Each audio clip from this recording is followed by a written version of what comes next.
بالله من الشيطان الرجيم. بسم الله الرحمن الرحيم. رب اشرح لي صدري ويسر لي امري واحلل عقدة من لساني. اس کے بعد اس میں کہا جا رہا ہے کہ بی اذنی ربہم، ان کے رب کے اذن سے، ان کے رب کے اذن سے. کل آپ کو لاز کے بارے میں بتایا گیا کہ رب کے اپنے قرآن نے اذن کو رب کے ساتھ بھی لیا ہے اور اللہ کے ساتھ بھی لیا ہے. رب کا اذن بھی ہے اذن ربی، اور اللہ کا اذن بھی ہے اذن اللہ، اذن اللہ، اللہ کا اذن. تو بی اذنی ربہم اور بی اذن اللہ. بی اذنی ربہم، ان کے رب کا اذن، بی اذنی ربی، اور بی اذن اللہ. بی اذنی ربی، بی اذن اللہ، یہ دو اذن ہیں، ایک اذن ربی ہے اور ایک اذن اللہ ہے.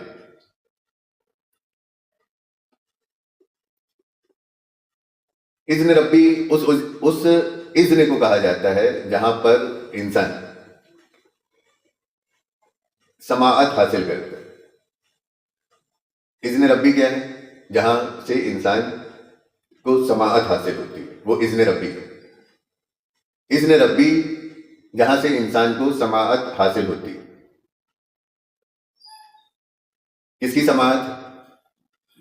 کون سی سماعت؟ وہ سماعت حاصل ہوتی ہے جس کا تعلق کانشیسنیس سے ہوتا ہے، جس کا تعلق کانشیسنیس سے ہوتا ہے. جب اذن ربی کہا جاتا ہے تو اذن ربی کے ساتھ ہم کیا کرتے ہیں؟ سماعت حاصل کرتے ہیں. اذن ربی کے ساتھ ہمیں سماعت حاصل ہوتی ہے، اور وہ جو ہم کو سماعت حاصل ہوتی ہے وہ کون سی ہوتی ہے؟ الی صراط العزیز الحمید. اذن ربی کے ساتھ ہمیں صراط العزیز الحمید کی سماعت حاصل ہوتی ہے، اس پتھ کی، اس صراط کی، اس راستے کی جو عزیز الحمید کا ہے، جو عزیز الحمید کا ہے، اس کی ہم کو سماعت حاصل ہوتی ہے.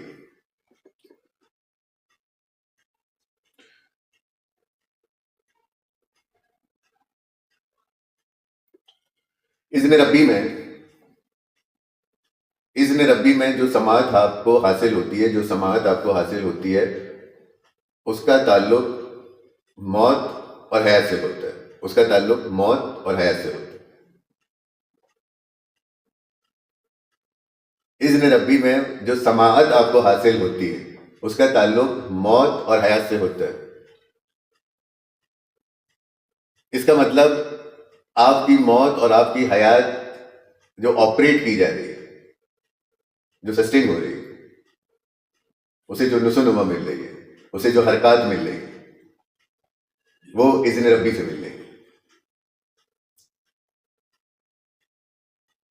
موت اور حیات سے جڑے ہوئے ہمارے جتنے بھی معاملات ہیں، جتنے بھی میٹرز ہیں، جتنے بھی ایشوز ہیں جن کا تعلق موت سے اور جن کا تعلق حیات سے، وہ سارے کے سارے اذن ربی سے جڑے ہوئے ہیں.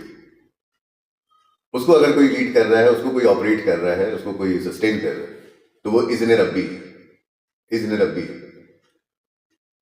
اور اس میں خاص بات ایک یہ ہے جو ہمارے لیے ہدایت والی ہے، جو ہمارے لیے گائیڈنس ہے، کہ جب یہ لفظ آتا ہے اذن، تو اس کا تعلق اذان سے ہوتا ہے، اس کا تعلق کانوں سے ہوتا ہے، اس کا تعلق سننے سے ہوتا ہے، اور سننے کا تعلق ہماری سمجھ سے ہوتا ہے. انسان کی سمجھ کا گہرا اور گاڑھا تعلق اگر کسی سینس سے ہے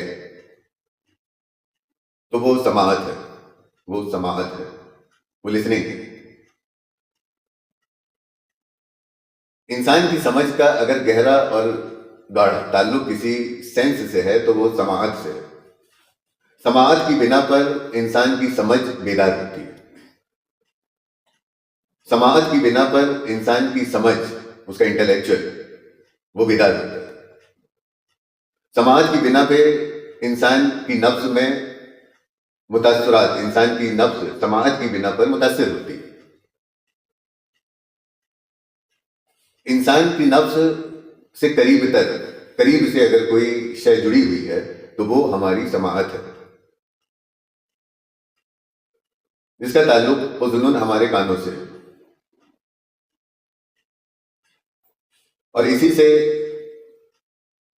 سے ہمارے سننے کا، سماعت کا تعلق ہے، اور اسی سے رب کا اذن جڑا ہوا ہے، اسی سے رب کا اذن جڑا ہوا ہے۔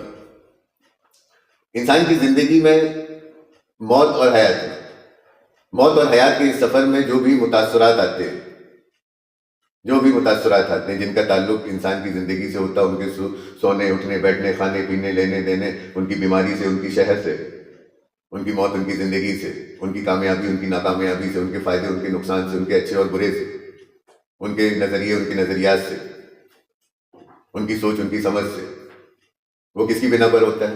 اس کی سماعت کی بنا پر ہوتا ہے، اس کی سماعت کی بنا پہ ہوتا ہے۔ انسان کو اس کے سماعت کے ساتھ ہی انسان کو کنٹرول کیا جاتا ہے، انسان کو کنٹرول اس کی سماعت کے ساتھ کیا جاتا ہے۔ جب بھی تمہارا رب تم سے کوئی کام لیتا ہے، جب بھی تمہارا رب تم سے کوئی کام لیتا ہے، تو وہ تمہاری طرف وہی کر دیتا ہے، وہ تمہاری طرف وہی کر دیتا ہے،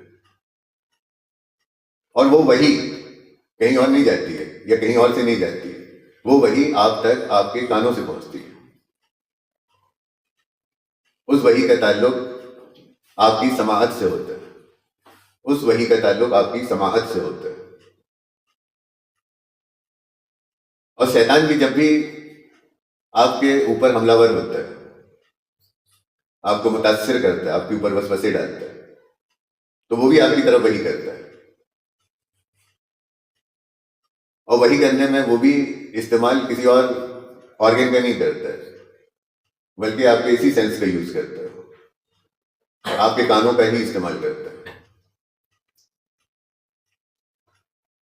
یہاں پر یہ جو خاص بات آپ کو بتائی جا رہی ہے، جس میں آپ کو اپنے ذہن کو ٹھہرانا ہے کہ آپ کو دو اذن بتائے گئے، ایک اذن ربی اور ایک اذن اللہ، رب کا اذن اور اللہ کا اذن۔ تو رب کے اذن کا تعلق انسان کی موت اور حیات سے ہوتا ہے، رب کے اذن کا تعلق انسان کی موت، انسان کی حیات سے ہوتا ہے، اور موت اور حیات سے اس کے تعلق ہونے کا مطلب اس کا تعلق کریشن سے ہوتا ہے، اس کا تعلق آپ کے کریشن سے۔